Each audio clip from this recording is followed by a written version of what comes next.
Praise the lord. ప్రభువును రక్షకుడైన యేసుక్రీస్తు పరిశుద్ధ నామమునకు మహిమ కలుగును గాక. మీ అందరికీ కూడా ప్రైజ్ ది లార్డ్ అండి.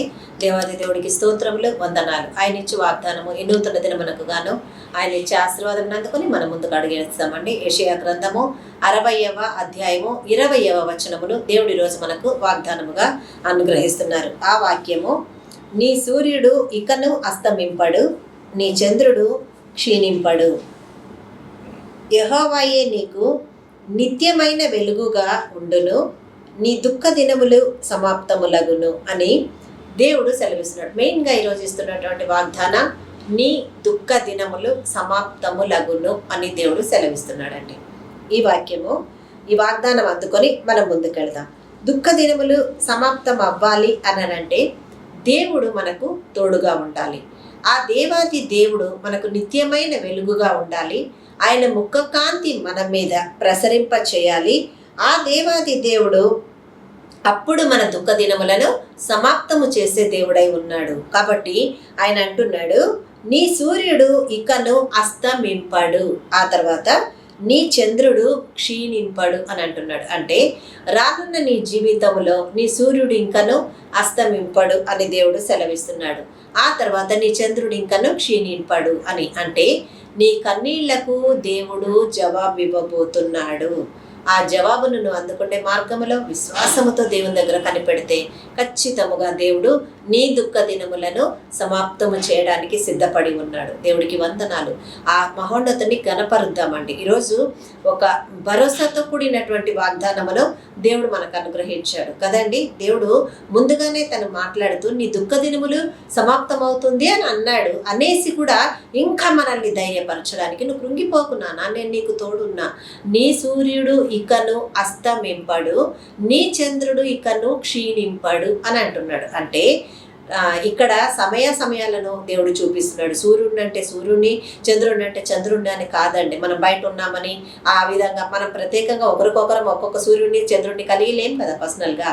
కానీ దేవుడు అంటున్నాడు, నీ జీవిత కాలం అంటే పగలైనను రాత్రైనను ఏది ఉన్నా కూడా నీ దేవుడు ఇక నుంచి నీకు అస్తమయం లేదు, క్షీణించడం అంటూ నీ జీవితంలో జరగదు. ఏ దీవెనను చూస్తున్నావా? ఈరోజు వెళ్ళిపోయిన సూర్యుడు అస్తమించిన తర్వాత మళ్ళీ రేపు వస్తాడో రాదో మనకు తెలియదు. ఎందుకంటే కాలగతులు యెహోవా వశమై ఉన్నవి. సో రేపు వర్షం పడవచ్చు, కారు మబ్బులు కమ్ముకోవచ్చు, సూర్యుడు రాకపోవచ్చు. అది మన చేతుల్లో లేదు. కానీ దేవుడు ఏమంటున్నాడు, సూర్యుడు ఇకను అస్తమింపడు. అంటే దేవుడు నీ జీవితమనే సూర్యుడిని ఎల్లవేళలా అస్తమించని స్థితిలో నిన్ను దేవుడు నడిపించబోతున్నాడు, నెమ్మదితోనూ సమాధానముతోనూ. రెండవదిగా, నీ చంద్రుడు ఇకను క్షీణింపడు అని అంటున్నాడు. అంటే చంద్రుడు వస్తే ఆహ్లాదకరంగా ఉంటుంది కదండి, ఆ వెన్నెలకు, ఆ యొక్క వెలుతురుకు, ఆ యొక్క వాతావరణానికి. కానీ ఆ స్థితి నీ జీవితంలో లేదేమో. ఆ చల్లదనం లేదు, ఆ వెచ్చదనం లేదు, ఆ ఆనందకరమైన దినములు లేవు, ఆ గడియలు లేవు అని నువ్వున్న సమస్యల్లో పడిపోయి కొట్టుమిట్టాడుతూ దేవుని వైపు అంగలారుస్తూ కన్నీళ్లు కారుస్తున్నావేమో ప్రియ దేవుని బిడ్డ. దేవుడు అంటున్నాడు కీర్తనల గ్రంథములో, నీ కన్నీళ్లు నా బుడ్డిలో భద్రపరచబడుచున్నది, నీ కన్నీళ్లు నా కవిలలో దాయబడి ఉన్నవి అని దేవుడు సెలవిస్తాడు కదండి. అంటే మనం కారుస్తున్న ఏ కన్నీరు వ్యర్థం కావడం లేదమ్మా. అటువంటి నీతో ఈరోజు దేవుడు వచ్చి మాట్లాడుతున్నాడు. ప్రియ సహోదరుడా, ఈరోజు నాకు ఇంకా జవాబు రాదా నా జీవితానికి? అనుకోని అభండాలు నా మీద వేస్తున్నారు, సహింపలేని నిందలను నేను మోస్తున్నాను. ఎంతకాలం నాకు ఈ స్థితి? నా దేవుడు నాకు జవాబిచ్చే దేవుడు చేతుల్లో నేను ఉండి కూడా ఎందుకు ఈ అసమాధాన స్థితి నాకు అని బాధపడుతున్నావా నా సహోదరుడా? దేవుడు ఈరోజు నీతోనే మాట్లాడుతున్నాడు. ఇంకా నీ సూర్యుడు అస్తమింపడు, నీ చంద్రుడు క్షీణింపడు అని దేవుడు సెలవిస్తున్నాడు. ఆ తర్వాత ఇంకా ఏం చేస్తాడంట, యెహోవాయే నీకు నిత్యమైన వెలుగుగా ఉండును. హల్లెలూయా, హల్లెలూయా. నిన్ను దేవుడు వెలుగులోనే నడిపించబోతున్నాడు. ఆ వెలుగు యెహోవాయే నీకు నిత్యమైన వెలుగుగా మార్చబడి నడిపించబోతున్నాడు. ఇంకేంటండి, ఇంతకు మించిన ధైర్యం ఎక్కడి నుంచి వస్తుందండి? ఆ దేవాది దేవుడే మన దగ్గరకు వచ్చి, నేనే నీకు నిత్యమైన వెలుగుగా ఉందునమ్మా, నీ దుఃఖ దినాలను నేను సమాప్తం చేస్తాను అని దేవుడు మాట్లాడుతుంటే జవాబు రాలేదా మనకు? ఇంకా ఎందుకమ్మా కృంగిపోతున్నావు, ఇంకా ఎందుకు కృంగిపోతున్నావు, ఇంకా ఎందుకు భయపడుతున్నావు? బాధపడకండి. ఇల్లు కొన్నారా, లోన్లో ఉన్నారా, దేవుడు ఖచ్చితంగా మీకు సహాయం చేస్తాడు. కొనడానికి దారి చూపించిన దేవుడు కట్టుకోవడానికి దారి చూపించడా?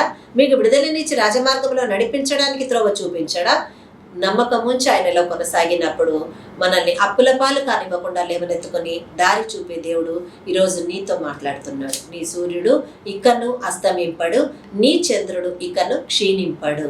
యెహోవాయే నీకు నిత్యమైన వెలుగుగా ఉండును, నీ దుఃఖ దినములు సమాప్తములగును అని యేసయ్య ఈరోజు వాక్యము ద్వారా బలపరుస్తున్నాడండి. భయపడకండి, కృంగిపోకండి.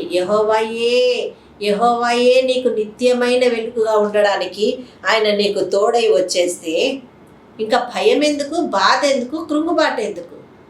ఆ పరిశుద్ధుని వాక్యమును అందుకొని ఆయనకు లోబడి ఆయన మార్గములో జీవిస్తూ ఆయనను వెంబడించిన క్షణమున ఈ వాక్యము మనందరి జీవితాలలో దేవుడు నెరవేరుస్తానని మనతో మాట్లాడుతున్నాడు. నీ దుఃఖ దినములు సమాప్తములగును. ప్రియ సహోదరి, ఏ దుఃఖముతో అంగలార్చుచున్నావో దేవుని దగ్గర, దేవా నా కన్నీళ్ళు ఈరోజు ఆ రోజు దావీదు కాదయ్యా చెప్పింది నా పరుపు తేలిపోతుంది అని కాదు దేవా, ఇదిగో నేను ఏడుస్తున్నాను, నా కన్నీళ్లు నీ ముందు దాయపడి ఉండగా దావీదు కన్నీళ్ళనే నువ్వు చూస్తావా, నా కన్నీళ్లు చూడవా అని అడుగుతున్నావా? సహోదరి సహోదరుడా, నీ కన్నీళ్లకు కూడా దేవుడు జవాబు ఇవ్వడానికి ఈరోజు నీ దగ్గరకు వచ్చి నీ దుఃఖ దినాలను సమాప్తం చేస్తానని వాగ్దానం ఇచ్చాడు. ఎలా చేస్తాడంట? ఇకను నీ సూర్యుడు అస్తమింపడు, నీ చంద్రుడికను క్షీణింపడు. అంటే పగలైనా రాత్రైనా దేవుని కృప నీకు తోడై ఉండబోతున్నది కాబట్టి ఆయన స్తుతించు. అందుకే ఆయనే అంటాడు జీవగ్రంథంలో, పగలు ఎండ దెబ్బ అయినను రాత్రి వెన్నెల దెబ్బ అయినను నీకు తగులనివ్వను అని దేవుడు సెలవిస్తున్నాడు కదా. అంటే నీ ప్రొటెక్షన్ అంతా దేవుని చేతుల్లో ఉన్నప్పుడు ఏ విషయానికి కృంగిపోతున్నారమ్మా? ఏ విషయానికి బాధపడుతున్నారు? ఇంకే విషయానికి సోలిపోతున్నారు? నిన్ను కోడి తన రెక్కల చాటును చేర్చుకున్న తన పిల్లల్లాగా నిన్ను కూడా దేవుడు తన రెక్కల చాటుకు చేర్చుకొని ఆశ్రయకర్తగా నీకు తోడై ఉండి నడిపిస్తున్నాడు కదా. ఏ విషయంలో భయపడము? ధైర్యంగా ఉందాం. ఏ విషయానికి సోలిపోని అవసరం లేదు. అన్నిట్లో నేను చేయాల్సిన పని, మనకున్న భారాన్నంతటిని ఆయన దగ్గరకు తీసుకుని వచ్చి ఆయన పాదముల చెంత మనం సమర్పించుకున్నప్పుడు ఆయన చెప్పే మాట, ప్రయాసపడి సమస్త భారమును మోయుచున్న వారలారా నా యుద్ధకు రండి, నేను నీకు విశ్రాంతినిస్తాను అని అన్నాడు. అంటే నీ భారాన్ని నువ్వు దేవుడికి అప్పగించినప్పుడు నీ భారాన్ని దేవుడు విశ్రాంతిగా నీకు మార్చి ఆశీర్వాదముగా ఇవ్వబోతున్నానని ఇచ్చిన వాగ్దానం అబద్ధం కాదు కదండి. అంటే మన విశ్వాసములోనే ఎక్కడో మనం తగ్గిపోయి ఉన్నాం. దాన్ని తిరిగి ఈరోజు బలం తెచ్చుకొని రగిలించబడిన స్థితిలో దేవుడిలో నిలబడదాం. అప్పుడు ఈ వాక్యమునకున్న మహిమ మనం చూడగలం, నెరవేర్పును చూసి ఇతరులకు ఆశీర్వాదకరంగా నిలబడగలం. ఇటు కృప ఈ వాక్యము ద్వారా దేవుడు మనకందరికీ అనుగ్రహించి నడిపించును గాక. ఆమేన్, ఆమేన్, ఆమేన్. హల్లెలూయా. ప్రార్థన చేసుకుందాం. హల్లెలూయా, హల్లెలూయా, హల్లెలూయా. స్తోత్రం, స్తోత్రం, స్తోత్రం, స్తోత్రము దేవా, స్తోత్రము నా యేసయ్య. తండ్రి, మమ్మల్ని మికిలిగా ప్రేమించిన గొప్ప దేవా, నీకు స్తోత్రములు. వచ్చి మంచి వాక్యముతో మాతో మాట్లాడి మమ్మల్ని బలపరిచావు, నీ కృపలో స్థిరపరిచావు నా తండ్రి. మీకే వేలాది వందనాలు, కృతజ్ఞత, స్తోత్రములు చెల్లిస్తున్నాము నా యేసయ్య. ప్రభా, విన్న వాక్యాన్ని మాలో నీరు కట్టి ఫలింప చేయండి. విశ్వాసముల ముందుకు కొనసాగే కృప మీ ద్వారా మేము పొందుకుంటే ధన్యత దయచేయండి.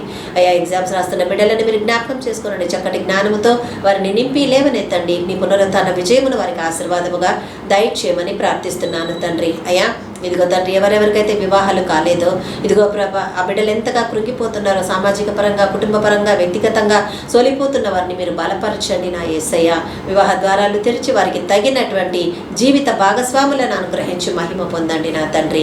మీకే స్తోత్రములు, మీకే వందనాలు, స్థుతులు చెల్లిస్తున్నాం. ఈరోజు ఎవరైతే ప్రభా బర్త్డేస్ చేసుకుంటున్నారో, యానివర్సరీస్ జరుపుకుంటున్నారో వారినందరినీ మీరు ఆశీర్వదించండి. ఎందుకంటే నూతన సంవత్సరం అనే దయాకిరీటాన్ని మీ ద్వారా అడిగి పొంది ఉన్నారు ప్రభా. కనుక తండ్రి నాయన, వాడి జాడలు సారము వెదజల్లు విధముగా ఈ సంవత్సర కాలం అంతయు నీ కృపల వారిని వర్ధిల్ల చేసి మహిమ పొందండి తండ్రి. నీకు స్తోత్రములు. దైవజనులను, సువార్థికులను, సేవకులను జ్ఞాపకం చేసుకొని వారి సంఘాలను దీవించండి, వారి పరిచర్యను ఆశీర్వదించండి. యథార్థత కలిగి నీ మీద ఆధారపడిన ఏ ఒక్కరిని కూడా మీరు విడిచిపెట్టకుండా నీ కృపల భద్రపరిచి ముందుకు నడిపించమని ఆశీర్వదించినందుకు కృతజ్ఞత వందనాలు, స్తోత్రములు చెల్లిస్తూ యేసు నామమున మా ఈ ప్రార్థనని ఆశీర్వాదముగా ఈ ప్రార్థన విజ్ఞాపనలను అన్నిటికీ కూడా అడిగి పొంది ఉన్నాము మా తండ్రి. ఆమేన్, ఆమేన్, ఆమేన్. హల్లెలూయా. అందరికీ ప్రైజ్ ది లార్డ్. దేవుడు మిమ్మల్ని దీవించునుగాక.